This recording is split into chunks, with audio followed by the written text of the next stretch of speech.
मेरे प्यारे दोस्तों, मैं हूं हारिस सुल्तान, एक पाकिस्तानी मुल्हिद, और आज आपकी खिदमत में लाया हूं मैं इस्लाम की अच्छी अच्छी बातें।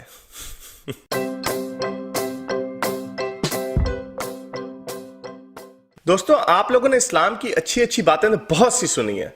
यानी यतीमों से प्यार करो, ज़कात दो, लोगों से अच्छा बर्ताव रखो, ये वो, और नबी के बारे में भी आपने अच्छी अच्छी बातें सुनी है। लेकिन आपको जो इसके अंदर बुरी बुरी बातें हैं वो नहीं बताई जाती। और ये मैं उन बुरी बातों की बात नहीं कर रहा जो गोरों ने या यहूदियों ने लिखी हो, बल्कि आपके अपने ही इमामों ने, आपके अपने ही तफसीरें लिखने वालों ने, जितने अच्छे अच्छे वाकयात इब्न हिशाम ने अपनी सिरातुल नबवी में लिखी, जो बायोग्राफी ऑफ मोहम्मद के नाम से जानी जाती है, जो सबसे कदीम बायोग्राफी ऑफ मोहम्मद के नाम से जानी जाती है, जो उन्होंने लिखी। उन्होंने अच्छी अच्छी बातें लिखी, लेकिन बुरी बुरी बातें भी लिखी। लेकिन उनका जिक्र इमाम या आपके ये मौलवी लोग आपके सामने खुलकर नहीं करते, लेकिन अपनी निजी महफिलों में जरूर करते हैं। यही वजह है कि जब बहुत सारे मुसलमान, आम मुसलमान या मॉडर्न मुसलमान, जब ये सोचते हैं कि जब कोई मौलवी कहता है इसका सर तन से जुदा कर दो, तो आप लोग कहते हैं भाई ये तो असल इस्लाम नहीं है। क्योंकि जाहिर बात है, आपने इस्लाम को पढ़ा तो नहीं होता, लेकिन आपने अच्छी अच्छी बातें सुनी होती हैं, लेकिन बुरी बुरी बातें नहीं पड़ी होती। तो इसलिए मैंने सोचा कि आज आपको उनकी कुछ अच्छी अच्छी बातों के अलावा कुछ डरावनी डरावनी बातें बताऊं। तो दोस्तों, आज का पहला किस्सा है अल नादिर इब्न हरात के नाम से, जो कि मक्का का एक बुत परस्त डॉक्टर था। वो पर्शिया में गुंदेशापुर में जाके उसने अपनी डॉक्टरी सीखी और वहां पे पर्शिया की जो कहानियां थी उनको सीखा।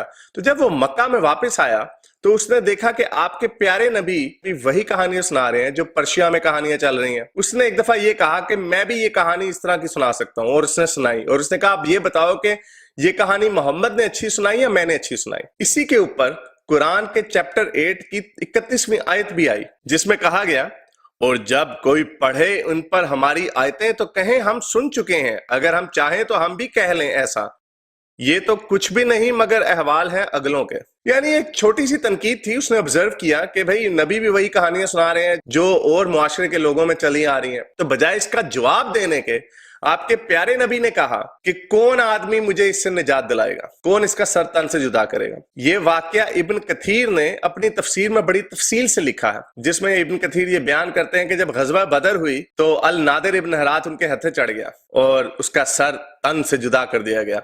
जब अल नादिर इब्न हरात ने मुसलमानों से पूछा कि भाई तुम मुझे क्यों कत्ल कर रहे हो, बाकी लोगों को तो तुम छोड़ रहे हो और उनको ऑफर दे रहे हो कि तुम मुसलमान हो जाओ तो हम तुम्हारी जान छोड़ देंगे, तुम मुझे क्यों ये ऑफर नहीं दे रहे। तो मुसलमानों ने आगे से कहा कि भाई आपने कुरान की बेहुरमती की है, इसलिए आपका सर तन से जुदा कर रहे हैं। जैसे मैंने आपको बताया, ये वाकया इब्न कथीर, जो सुन्नी मुसलमानों के बड़े माने जाने रिस्पेक्टेड तफसीर लिखने वाले हैं, उन्होंने इस आयत के ऊपर बयान किया।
یہی واقعہ امام الوقیدی نے اپنی کتاب المغز میں بھی لکھا، جس کا صفحہ نمبر 53 اور 54 ہے۔ جب النادر کا قتل کر دیا گیا تو اس کے بعد ابو وفاق جو ایک بوڑھا یہودی تھا، اس نے بھی اپنے غم و غصے کا اظہار کیا اور اس نے بھی ایک نظم لکھی۔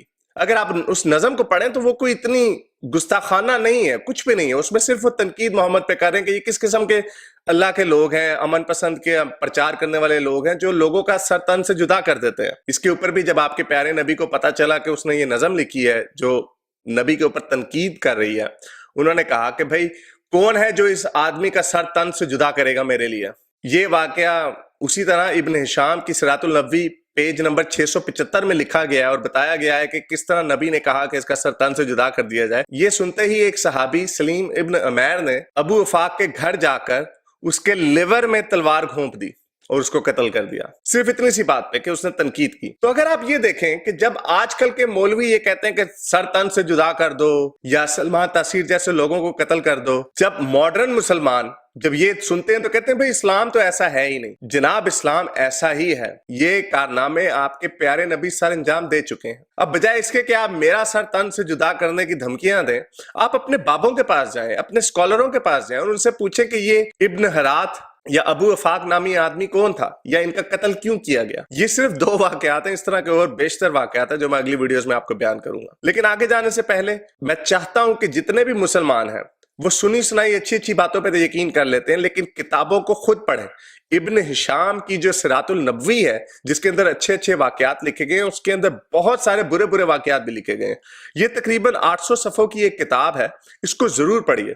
ابن ہشام کی سیرۃ النبوی کو سب سے مستند اور سب سے پرانی سیرۃ النبوی مانا جاتا ہے، اس لیے اس کو ضرور پڑھیں اور اس کے اندر اس طرح کے آپ کو بیشتر واقعات ملیں گے جس میں آپ کے پیارے نبی نے بہت رحم دلی کا مظاہرہ کیا۔ اسما بنت ماروان، ابو کعب، اس طرح کے بہت سارے لوگ موجود ہیں جو نبی کے اوپر صرف تنقید، گالیاں نہیں، گستاخی کرنے کے لیے نہیں، صرف تنقید کرنے پہ ان کو قتل کر دیا گیا۔ یہ ایسے ہی ہے جیسے آج کل اگر آپ کا نواز شریف عمران خان کے اوپر تنقید کرے اور عمران خان کہے جاؤ اس کا سر تن سے جدا کر دو، یا عمران خان نواز شریف پہ تنقید کرے تو کہے کہ بھئی اس کا سر تن سے جدا کر دو۔ دوستو مزے کی بات یہ ہے کہ یہ آپ کے جو اسکالرز ہیں، جو عالم دین ہیں، یہ سارے ان واقعات سے واقف ہیں، لیکن کھل کر دنیا کے سامنے ان کو نہیں بتاتے، اپنی نجی محفلوں میں ضرور بتاتے ہیں۔ اسی لیے خادم رضوی ٹائپ لوگ جب وہ کہتے ہیں کہ سر تن سے جدا کر دو تو وہ درست ہیں۔ یہ ایک سنت ہے، جو نبی کے اوپر تنقید کرے گا اس کا سر تن سے جدا کر دیا جائے۔ یا تو آپ اس کو مانیں یا پھر آپ یہ کہیں کہ اگر ہمارے نبی نے اس طرح کا کام کیا تو وہ غلط کام کیا تھا اور اسلام کو چھوڑ دیں۔ بہرحال یہ میں آپ پہ چھوڑتا ہوں۔ اب تک کے لیے اتنا ہی، اگلی ویڈیو تک سائنس حافظ۔